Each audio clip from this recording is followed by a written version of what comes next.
여러분들은 두 가지 중에 하나만 선택하실 수 있습니다. 다른 것은 없어요.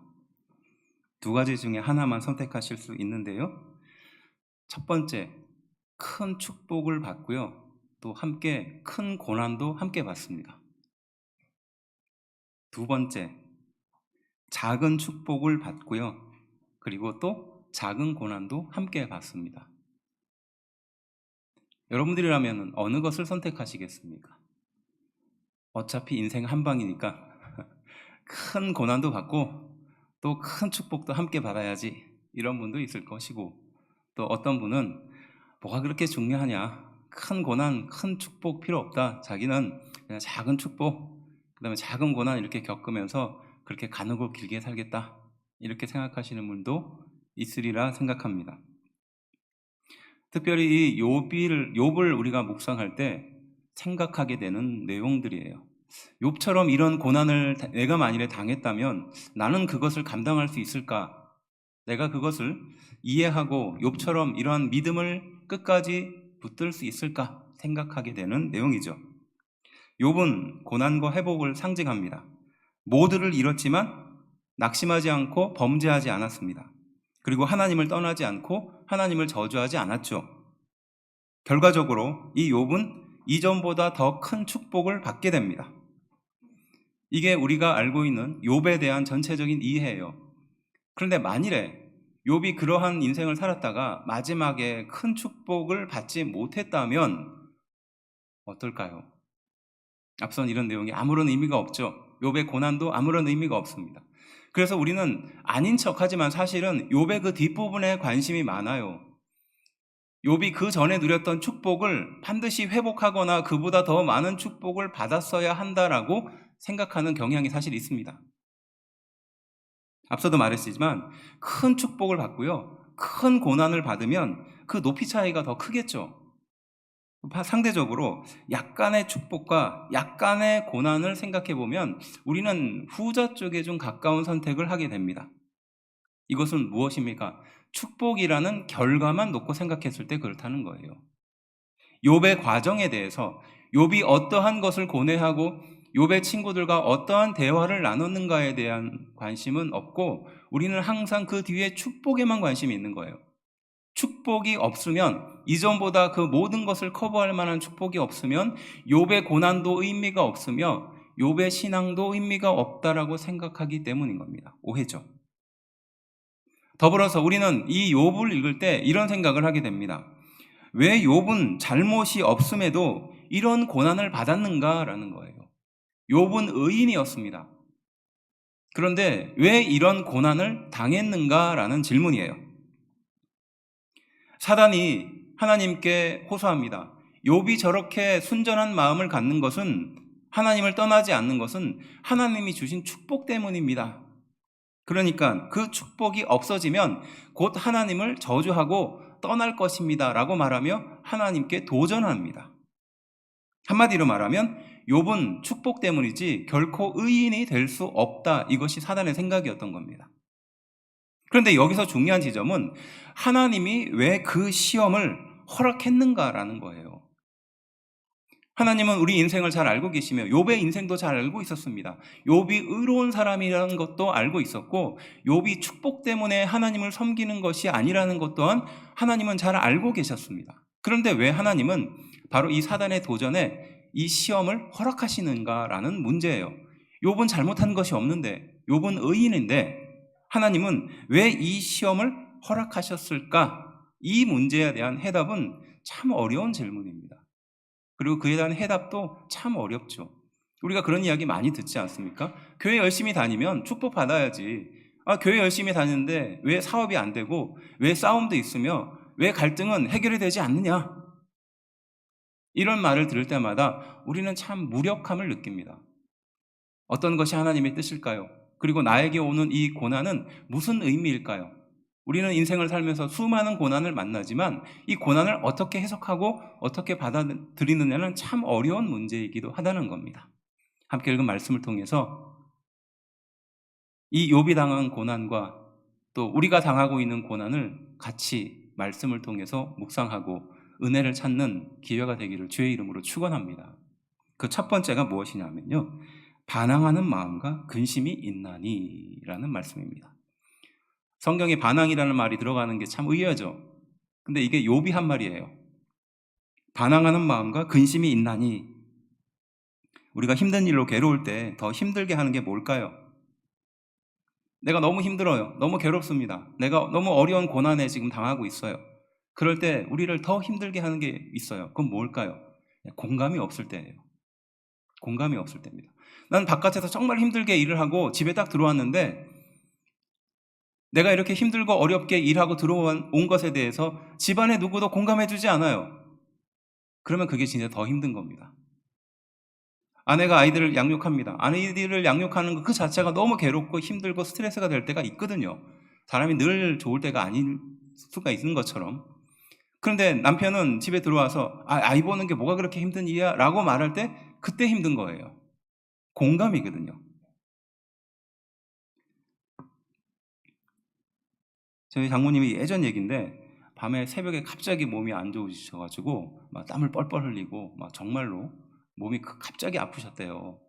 그런데 장인어른이 불을 딱 켜면서 한마디를 하셨대요. 근데 그 말이 너무 상처가 되더라는 거예요. 몸이 아픔에도 불구하고. 그 말이 뭔지 아세요? 흔들어 깨우면서 장모님을, 많이 아파? 119 불러줘? 마라? 이랬다는 거예요. 별말 아닌 것 같죠? 당연한 것 같죠? 우리 남성들은 이해 못합니다. 아픈 사람을 흔들어 깨우면서 119 불러줄까? 아니면 말까? 장모님 말씀은 그거예요. 119 불러줄게 라고 말하든지 119 불러야겠어 라고 말하면 119 불러줄 만큼 몸이 아프면 아무 소리 안 하고, 그렇게까지 아니면 그걸 제지할 텐데 그걸 왜 물어보냐는 거예요. 공감이 부족하다는 겁니다. 내가 그렇게 몸이 아프고 내가 지금 그렇게 참 힘든데 남편이라고 하는 사람이 아픈지 안 아픈지도 모르겠고 또 119를 불러야 되는지 말아야 되는지도 모른다고 말하니까 그게 너무 서운하다는 겁니다. 참 이해할 수 없죠. 근데 그게 여성들의 마음이라는 거예요. 공감인 거예요. 실제로 해결되지는 못하지만 그 아픔과 그 고통을 공감하고 있는가 아닌가가 우리 인생에 실제적으로 평안함을 주기도 하고 또 괴로움에 빠뜨리기도 한다는 겁니다. 근데 이 욥은 누구도 공감할 수 없는 상황에 처해 있잖아요. 사랑하는 아내와 자식이 자기를 다 떠났습니다. 자신을 의지하는 그 친구들마저도 자신의 반대편에 서서 있어요. 외롭게 고통스럽게 있는 것도 힘든데 누구도 나의 이 아픔과 고통을 공감해주지 못하는 상태에 욥이 서 있었다는 겁니다. 사실 이 욥기는요, 욥과 그의 친구의 언쟁의 이야기예요. 다툼의 이야기입니다. 우리가 대표적으로 이 욥기를 오해하고 있는 것 중에 하나가 시작은 미흡했지만 나중에 후에는 창대하리라. 잘 아시죠? 이렇게 가게에 붙어 있잖아요. 근데 그건 사실 욥의 친구가 욥을 도전하면서 했던 말이거든요. 믿음의 말이 아닌 겁니다. 그래서 22장 이 욥의 친구였던 엘리바스가 어떻게 욥에게 도전을 하느냐면 이런 말을 해요. 네가 지금 힘들고 괴로운 것은 이유가 있다. 그래서 너는 하나님과 화목하고 이제는 편안해져라. 그리고 내가 만일 전능자에게 돌아간다면 이 모든 문제가 해결될 것이다. 그리고 너는 기도해라. 그리고 너는 결정해라. 이겁니다. 사람들이 너를 낮추면 너는 교만하다고 고백하는 것이다. 그리고 하나님도 죄인은 건지신다. 이것이 엘리바스가 했던 말이에요. 그 친구가 했던 말이거든요. 그러니까 다른 의미로 말하면 이겁니다. 너는 지금 고난을 당하고 있는데 그것은 하나님과 화목하지 못하기 때문에 생긴 문제고, 전능자인 하나님과 지금 멀어져 있는 상태이기 때문에 생긴 문제이고, 기도하지 못하기 때문에 생긴 문제이고, 결정하지 못했을 때 생긴 문제이며, 너는 지금 죄인의 상태다. 지금 엘리바스가 그렇게 말하고 있는 거예요. 그럴 때 이 이야기를 들었던 욥이 대답을 합니다. 2절 앞에 부분 말씀인데요. 이렇게 말했던 거예요. 오늘도 내게 반항하는 마음과 근심이 있다니 내가 받는 재앙이 탄식보다 무거움이라. 그러니까 내가 지금 엘리바스 너 친구의 이야기를 듣고 있자니 내 마음속이 지금 끓어오른다는 거예요. 반항하고 싶다는 겁니다. 그 말이 틀렸다는 거예요. 잘못됐다는 겁니다. 그러지 않겠어요? 내 생각은 그렇지 않다는 겁니다. 사실은 이 욥기는 재판이나 변론이나 억울함 이런 내용들이 가득 담겨 있어요. 그리고 하나님과 심지어 재판하는 내용도 등장합니다. 그래서 법정 용어가 굉장히 많이 들어가 있습니다. 억울하기 때문에 재판을 하는 거예요. 내 의로움을 주장하고 싶으니까 지금 이 재판의 내용을 빌어서 말하는 겁니다. 그래서 6절 보시면 이렇게 말합니다. 그가 큰 권능을 가지시고 나와 더불어 다투시겠느냐? 아니로다. 도리어 내 말을 들으시리라. 내가 지금 이렇게 억울한데 하나님이 나와 함께 지금 다툰다는 게 말이 되느냐? 오히려 하나님이 내 말을 들을 거야. 이 무슨 말입니까? 자기가 옳다는 거예요. 자기가 잘못되지 않았다는 겁니다. 난 잘못이 없다는 겁니다. 하나님마저도 내 앞에서 내 변론을 들으실 만큼 나는 지금 확신이 있다는 겁니다. 그런데 이제 이 욥이 이 말을 함과 동시에 이런 고백을 해요. 8절과 9절인데요. 우리 함께 한 목소리로 좀 읽어봅시다. 시작. 그런데 내가 앞으로 가도 그가 아니 계시고 뒤로 가도 보이지 아니하며 그가 왼쪽에서 일하시나 내가 만날 수가 없고 그가 오른쪽으로 돌이키시나 배울 수 없구나.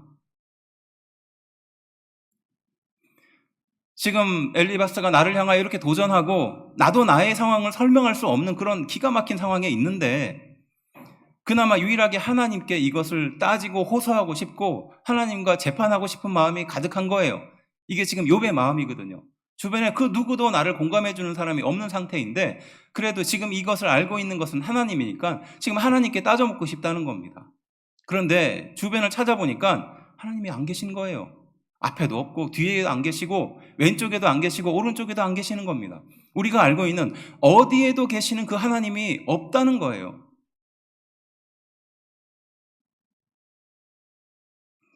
저들의 말에 심하게 반박하고 싶고 내가 의롭다라는 것을 드러내주고 싶지만 하나님마저도 침묵하시고 내 앞에 계시지 않는다는 것을 말하고 싶었던 겁니다. 어떻습니까? 공감이 되나요? 내 이 마음에 대해서, 내 이 상태에 대해서 누구 하나 공감해주면 모든 것이 다 해결될 것 같은데, 마음이 놓여질 것 같은데 지금 욥은 그 상황도 안 됐던 거예요.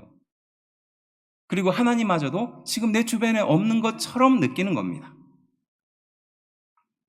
우리가 그럴 때가 있잖아요. 확실하고 확신에 찬 어떤 행동을 했습니다. 그리고 하나님의 영광이 될 것을 확실하게 믿어서 그 행동을 했는데 주변의 모든 사람들이 다 반대를 하는 거예요. 나를 믿고 따르는 그 사람마저 아니다라고 말하는 겁니다. 그리고 그 일로 인하여 고난을 당하고 있어요. 내가 생각해도 내 결정을 한 것이 그렇게 마음의 확신이 희미해질 때가 있지 않습니까? 그리고 유일하게 하나님마저 붙들어 보려고 하나님께 기도하려고 또 내 마음의 확신을 달라고 평안함을 달라고 기도하는데 평안함이 채워지지 않는 거예요. 그럴 때가 있죠. 지금 욥이 그런 상태라는 겁니다. 저도 주변에 이렇게 돌아보면 그런 분들이 있음을 느껴요. 평생 하나님의 말씀을 전하고 교회를 섬기며 자신의 삶보다는 하나님께 기쁨이 되는 삶을 살아드렸던 그런 선교사님들 또 목사님들이 인생 말년에 좀 편안하고 평안함 속에서 살면 얼마나 좋겠어요. 은퇴하시고 나서 또 선교 나가시겠다고 그렇게 선교 나가셨는데 거기서 또 기가 막힌 일을 당하면서 그런 고난 속에서 삽니다. 그럴 때 옆에서 보는 후배의 입장에서는 그래도 하나님이 살아계신다면 저분의 삶을 생각한다면 그래도 옆에서 좀 능력을 베풀어 주시고 좀 풍족함을 주시면 안 되나라는 마음이 들 때가 있거든요. 그런데 그런 선교사님이 거기서 또 기가 막힌 일을 만날 뿐만이 아니라 몸에 병까지 얻어서 그렇게 급하게 귀국을 하는 것을 볼 때가 있어요. 그러면 제 마음속에 막 어떤 이해할 수 없는 분노 같은 것이 막 생기거든요. 아니 저렇게 거룩하게 살았던 분을 왜 하나님을 인정해 주지 않으신가? 왜 최소한의 보상도 해주지 않는가? 라는 그런 반항심이 들 때가 있습니다.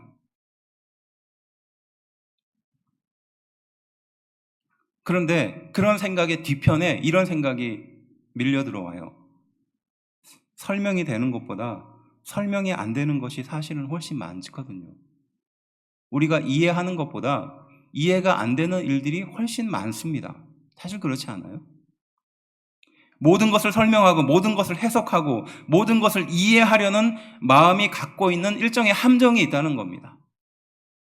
내가 이해가 되지 않으면 다 뿌리칠 수 있다는 겁니다. 본인의 수준에서, 본인의 신앙의 기준에서 받아들여지고 이해되지 않으면 그것은 더 이상 신앙이 아닌 것으로 우리는 부정할 수 있다는 겁니다. 마치 이스라엘 백성이 애굽에서 노예 생활을 하다가 이제 하나님의 능력을 힘입어 그 크고 위대한 강을 건너고 기적을 체험했는데 목이 마르니까 차라리 애굽에서 살았던 것이 훨씬 나았다라고 말하며 돌아가겠다고 말하는 그들의 말 속에 분명히 잘못된 것이 있음을 우리가 알고 있거든요. 그런데 우리 현실 속에서 하나님 살아계시고 하나님 위대하시고 하나님 나를 사랑하시고 이것을 너무나 잘 알고 있지만 작은 고난을 만나고 이해할 수 없는 고난을 만나면 우리는 금방 마음이 바뀌더라는 거예요. 왜냐? 이해가 안 되니까요. 이해가 되지 않으니까 심지어는 하나님마저 부정할 수 있다는 겁니다. 이해가 안 될 때 우리는 무슨 행동을 합니까? 고집을 부립니다. 반항을 합니다. 하나님께 따지죠. 호소합니다. 이것이 갖고 있는 함정이 있더라는 겁니다. 지금 욥이 그런 거예요. 그래서 두 번째, 그가 아시나니. 답답하죠. 변호할 수 없습니다. 공감도 얻을 수 없어요. 홀로 떨어질 것 같은 이 상황에서 이제 욥은 고백합니다. 함께 읽은 말씀 중에 들어가 있어요. 이 말씀은 너무나 유명한 말씀이에요. 그리고 찬양으로 만들어져 있습니다. 이렇게 고백합니다. 10절. 그러나 내가 가는 길을 그가 아시나니 그가 나를 단련하신 후에는 내가 순금같이 되어 나오리라. 이렇게 말해요. 정말 이루 말할 수 없는 답답함 속에 있고 내가 나를 설명할 수 없고 주변에 무엇인가 설득할 수 없는 그런 상황에 있지만 이렇게 고백하는 겁니다. 그러나 내가 가는 길을 그가 아시나니 그가 나를 단련하신 후에는 내가 순금같이 되어 나오리라. 이 말을 들으면 참 위로가 되잖아요. 근데 이 위로가 되는 말씀에 더 깊은 의미가 들어가 있어요. 사실 그러나라는 의미는 정확하게 해석하면 왜냐하면이에요. 앞서 내가 홀로 떨어질 수밖에 없는 그 기가 막힌 상황, 공감 얻을 수 없는 그 상황에 놓여지게 되었는데 결국 왜 하나님이 나에게 그런 상황을 주셨느냐? 왜냐하면 이런 겁니다. 내가 가는 길을 그가 알고 계신다는 거예요. 그래서 나를 단련하신 후에 내가 순금같이 되어 나오리라. 우리는 이 말씀을 읽을 때 항상 뒷부분에다가 강조하거든요. 순금같이 나올 것이다. 내가 훈련될 것이다. 이 어려운 상황을 통해서 내가 무엇인가 더 준비될 것이다. 이렇게 생각하기 때문에 앞에 부분을 그렇게 중요하게 여기지 않습니다. 훈련의 포인트가 있었기 때문에 그래요. 그래서 앞에 부분을 보시면 그가 나를 단련하신 후에라는 말은요. 지금 이 답답하고 이해하고 설명할 수 없고 공감할 수 없는 상황이 무엇이다? 훈련이라는 겁니다. 이유 없이 나에게 주어진 이것이 하나님께서 허락하신 것이에요. 믿으십니까? 참 공감하기 어렵지만 그렇다는 거예요. 그래서 이 구절의 핵심은 무엇입니까? 다시 한번 보여주세요. 내가 가는 길을 누가 안다고요? 그가 아신다는 거예요. 앞에 부분처럼 정말 답답하고 힘든 상황이 이어지고 있는데 왜냐하면 내가 가는 길을 누가 안다? 하나님이 알고 계신다는 거예요. 그가 공감하신다는 겁니다. 그가 내 편이다라는 거예요. 그 누구보다도 하나님은 내가 선하신 것을 알고 계시며 공감하고 계시며 적극적으로 지지해주고 계신다는 것이에요. 믿으십니까? 이해할 수 없는 상황, 하나님을 찾아도 안 계신 것과 같은 그런 이 상황이 내 잘못이 아니라 그가 나를 단련하시기 위한 것이라는 겁니다. 그리고 이 길과 이 고생을 하나님이 잘 알고 계신다라는 고백에 있습니다. 무엇입니까? 그것을 통해서 내가 훈련되는 것이 아니라 나는 지금 순금과 같은 상태인 거예요. 나는 지금 거룩하고 의로운 상태인 겁니다. 사람들이 공감하지 못하고 못 알아줄 뿐이지. 그래서 이것이 지나가면 나의 순금이 드러난다는 겁니다. 내 진심이 드러난다는 거예요. 그래서 내 생각이 더 단단해질 것이고 나는 틀리지 않은 것이고 나는 거룩하고 나는 의롭다 이 생각이 순금과 같이 드러나게 될 것이다 라고 고백하고 있는 거예요. 물론 잘못된 확신을, 왜곡된 믿음을 갖고 있는 것은 분명히 이와 차이가 있죠. 대표적으로 이단이 사람들을 현혹합니다. 그리고 그 사람이 갖고 있는 생각을 지배하죠. 그래서 마치 진짜인 것처럼 믿게 만들어요. 그 차이점이 뭐냐면 억지스러움이에요. 억지스러움입니다. 뭔가 말로 표현할 수 없고 설명할 수는 없지만 억지스럽게 무엇인가 끝까지 진행하게 하려는 마음이 있거든요. 그래서 우리가 많이 봤던 말 아닙니까? 이단에 한번 이렇게 잡아먹히면, 세뇌가 되면 남편도 중요하지 않게 되고 사랑하는 사람도 멀어지게 되고 가정도 신뢰하지 않게 되고 믿고 있는 교회도 목회자도 가까운 지도자도 다 멀리 떠나는 거예요. 떠난 사람처럼 느껴지는 거예요. 이게 억지스러움이거든요.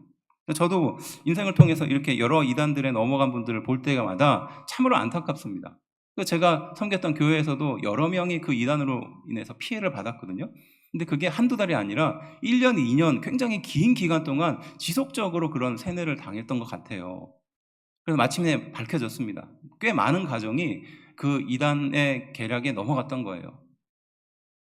하나하나 가스라이팅을 한 거죠. 그리고 그 목사님이 그 가정들을 모아놓고 마지막으로 설명합니다. 물론 그 전에는 논리적으로도 설명했고요. 성경적으로도 증명했고 신학적으로나 혹은 감정적으로나 윤리적으로나 하나하나 다 반박해 주었어요. 근데 그들이 변하지가 않아요. 그들이 돌이키지 않습니다. 그래서 그 목사님이 마지막으로 그 가정들을 모아놓고 했던 말이에요. 제가 옆에 있어서 들었는데요. 이런 말을 하시더라고요. 그냥 나와 함께 20년, 30년 동안 신앙생활 그거 생각하면서 그냥 내 말대로 순종한다 생각하면 안 되겠느냐.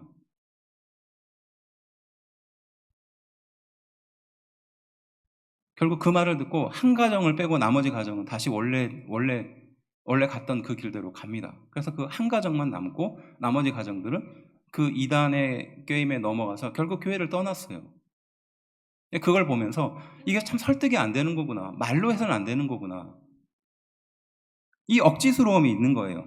하지만 지금 이 욥이 갖고 있는 것은 확신인 겁니다. 그 누구보다도 하나님이 나를 잘 알고 계시고 내가 하나님의 거룩함으로 지금까지 변함없이 살아왔다는 확신을 말하는 겁니다. 왜 이런 일이 나에게 일어났는지 나는 모르겠다. 타인은 나를 정죄하고 해답을 제시하려고 하고 해결책을 제시하려고 하지만 그러나 하나님은 알고 계신다. 내가 승과 같은 마음의 상태를 갖고 있는 것을.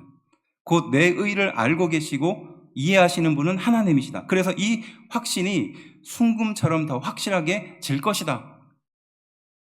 그래서 나와 지금 언쟁하고 있는 너희들아, 곧 너희는 내가 얼마나 순금과 같은 상태인지 이제 알게 될 것이다 라고 말하는 겁니다.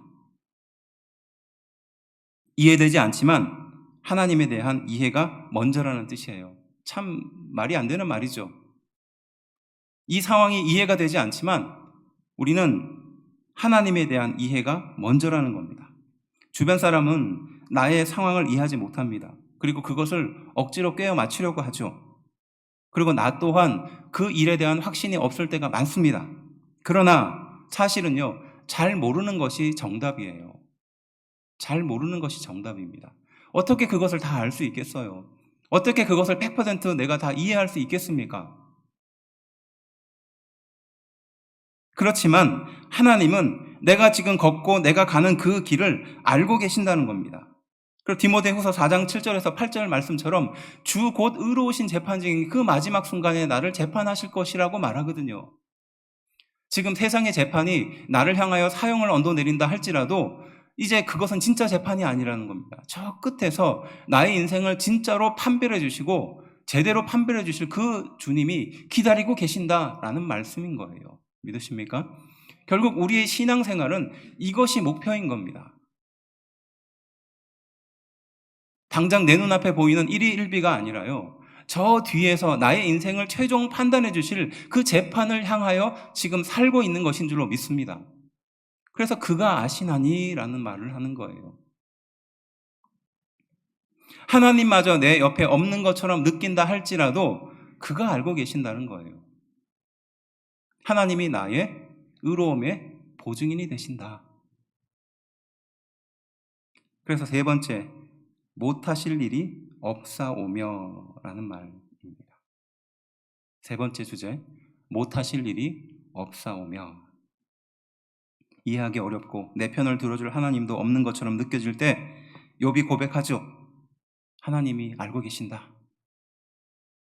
하나님이 알고 계신다. 이렇게 고백합니다. 그 말이 힘이 되는 거예요. 그 말이 능력이 되는 것입니다. 여기서 깨닫게 되는 것이 무엇입니까? 하나님은 하나님이시다라는 말씀이에요.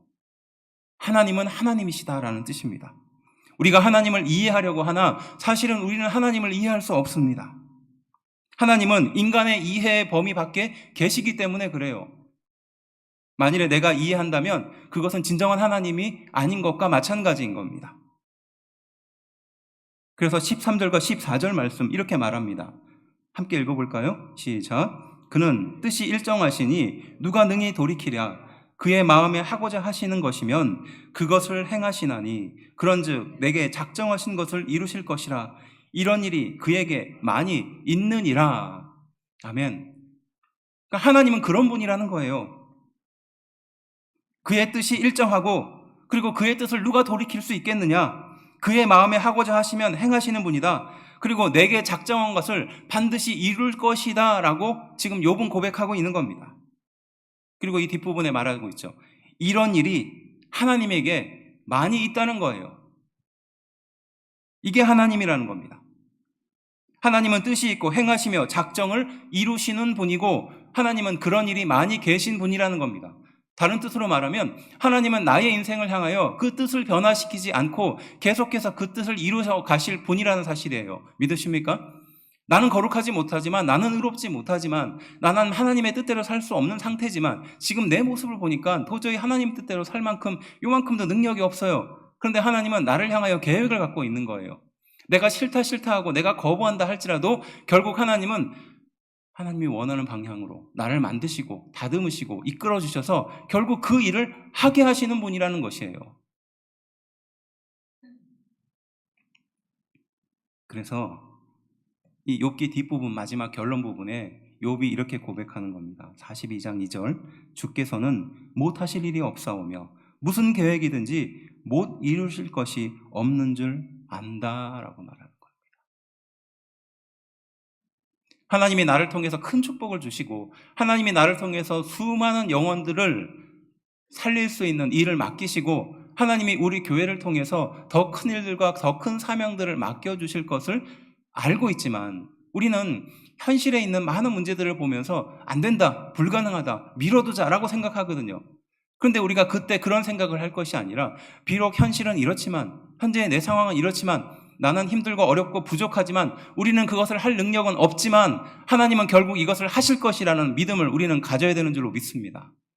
그래서 그 믿음 속에 행동이 중요한 거예요. 그가 아시나니 라는 고백을 하면서 결국 그는 못하실 일이 없다는 것을 우리는 믿음으로 확신해야 되는 겁니다. 하나님이 맞아 그런 분이지. 주께서는 못하실 일이 없는 분이지 무슨 계획이든지 이루지 못하실 분이 아니라는 것을 우리는 고백하게 되는 겁니다. 하나님을 이해하는 것이 아니라 내 이해 범위 밖에 계신 분이라는 것을 인정하는 거예요. 결국 그분의 뜻과 계획과 작정으로 이 모든 일들을 이루어 가실 것이고 나는 그 인생의 계획 속에 나를 포함시켜 주셨다는 것입니다. 내 몸이 아프면 우리는 당장 아무것도 할 수 없어요. 당장 걷는 것도 힘들고 말하는 것도 힘듭니다. 내 주변의 환경이 좋지 않으면요 무엇인가 생각할 수 있는 여유조차가 없는 것이 우리 인생이에요. 하지만 그러한 나의 상태, 나의 그런 건강의 상태, 내 주변의 환경에도 불구하고 하나님은 나에게 뜻을 이루어 가신다는 것입니다.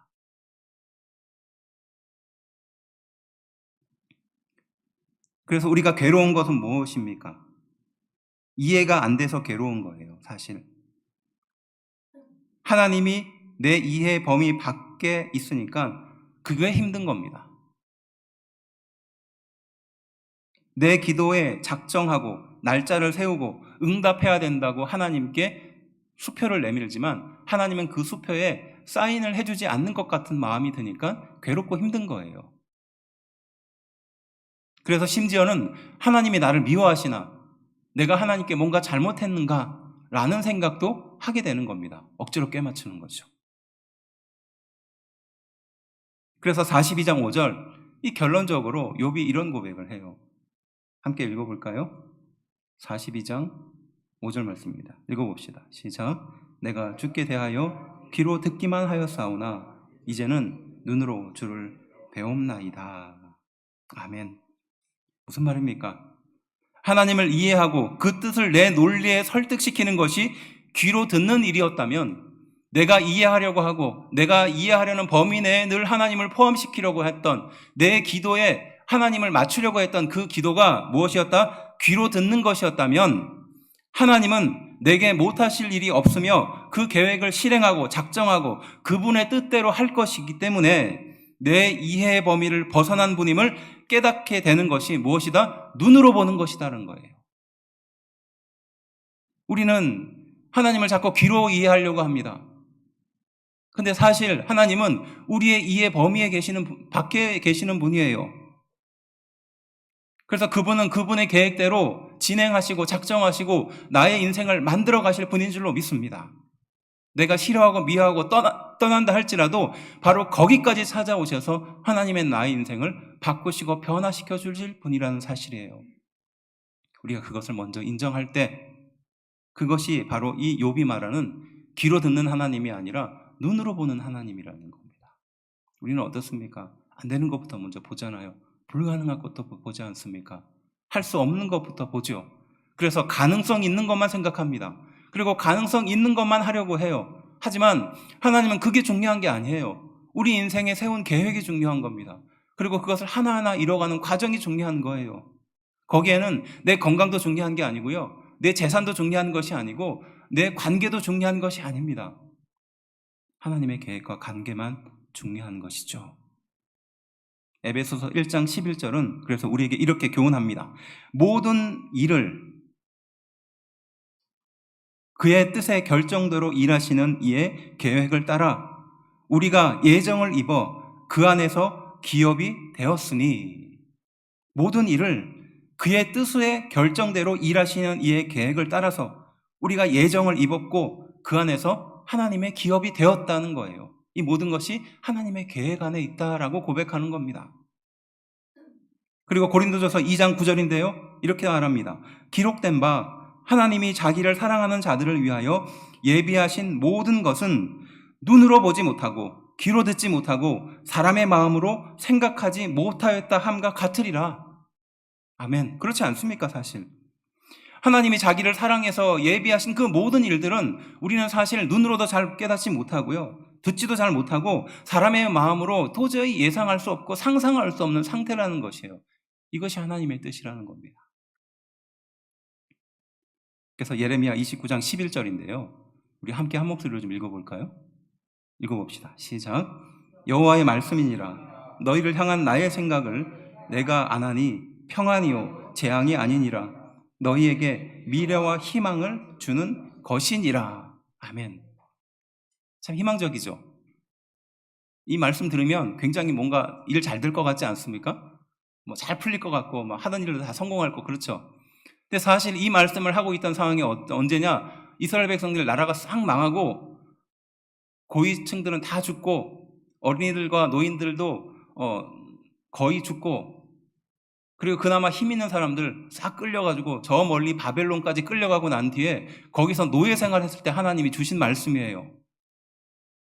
우리 생각 같아서는 모든 문제가 해결되고 나서 정리가 된 다음에 하나님이 우리를 사랑하신다, 축복하신다 이 말 들으면 얼마나 힘이 됩니까? 그런데 지금 이스라엘 백성들은 뭔가 의지할 만한 것이 아무것도 남지 않았어요. 가능성, 희망의 가능성이 요만큼도 없었습니다. 타고까지 쫓겨나서 어떻게 돌아갈 수 있겠어요? 노예처럼 사는데요. 그런데 그때 주신 말씀이라는 거예요. 하나님은 자기를 사랑하는 자들을 위하여 모든 것을 예비하고 계시는데 너희가 내 생각을 알고 있지 않느냐? 그것은 재앙이 아니라는 겁니다. 지금 너희 눈에는 재앙밖에 눈에 보이지 않고 괴로움밖에 눈에 보이지 않겠지만 사실은 그것이 아니라는 겁니다. 내가 너희에게 주는 것은 평안이라는 겁니다. 그리고 너희에게 지금 절망을 주는 것이 아니라 지금 희망을 주고 있다. 바로 그때 하나님의 은혜를 붙들고 하나님의 능력을 붙들고 하나님의 계획을 붙드는 것이 믿음인 줄로 믿습니다. 고난에 흔들리는 사람이 있고요, 고난에 더 굳건히 서는 사람이 있습니다. 이것은 그가 훨씬 더 성숙됐나 성숙되지 않느냐를 설명하려고 이 말을 하는 것이 아니에요. 우리는 누구나 고난을 당할 수 있잖아요. 괴로운 상황에 처할 수 있습니다. 남들도 이해하지 못하는, 심지어는 그것 봐라 네가 그럴 줄 알았다라는 이야기를 들을 만큼 그런 상황에 처해질 때가 있어요.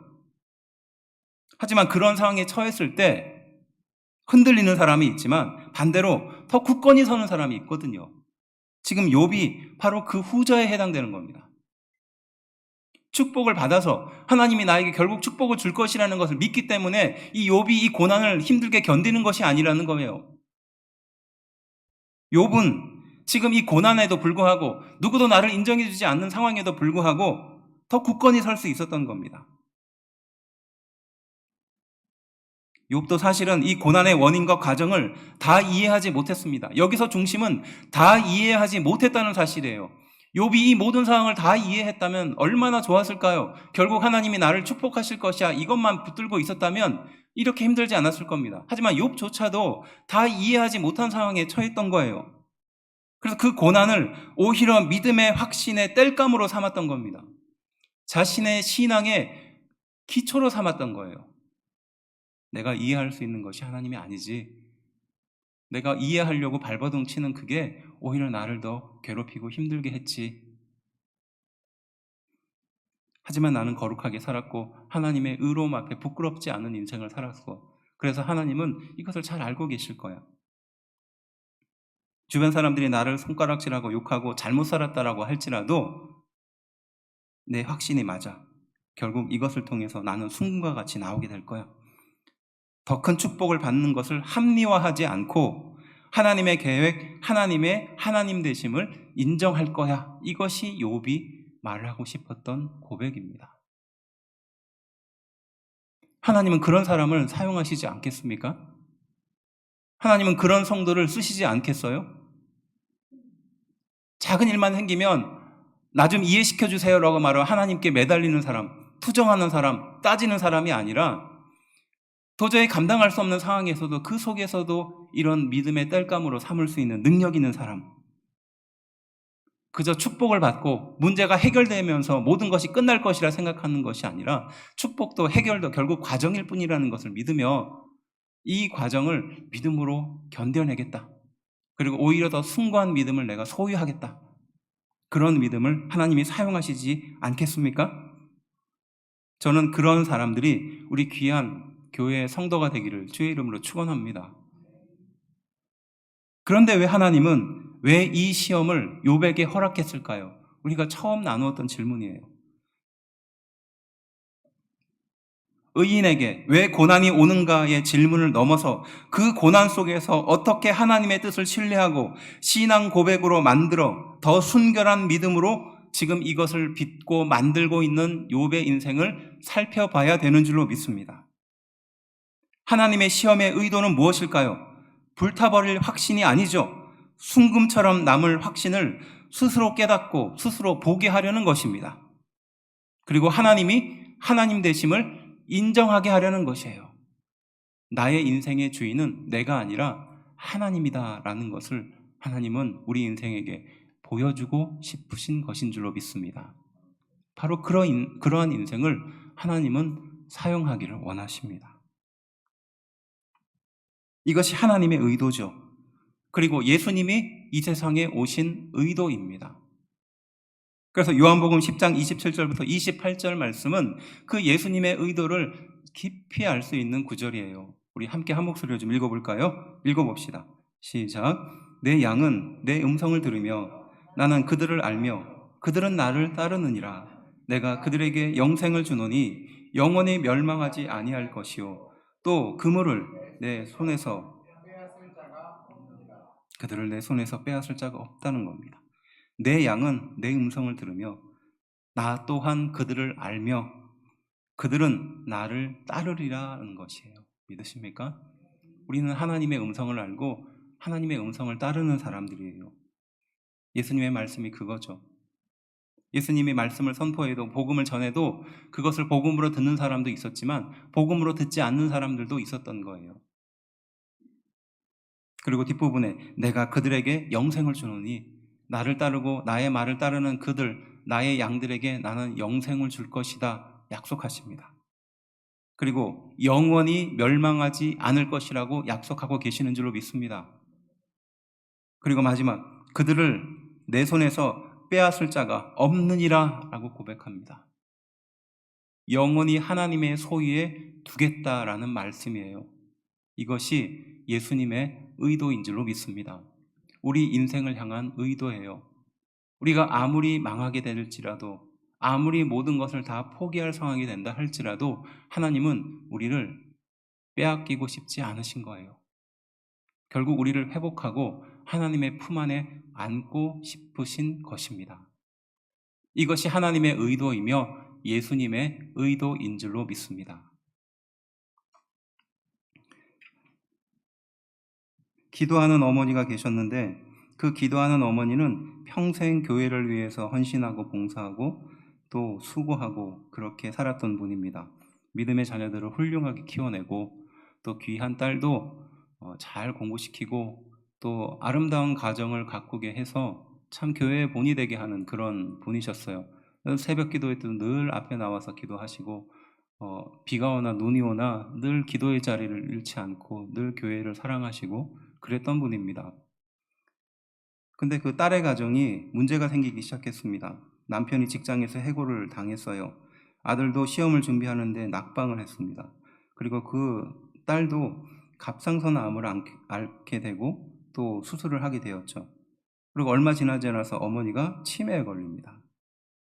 그리고 누워 계시기 시작하고 몸이 편찮으시기 시작하면서 참 어려운 상황에 처하게 됐습니다. 그 딸은 믿음의 사람이었어요. 기도하는 사람이었습니다.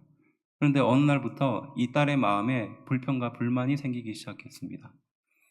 그 어머니가 나를 위해서 그렇게 기도하고 어머니의 평생이 그렇게 기도하는 인생이었는데 왜 나는 되는 일이 하나도 없을까?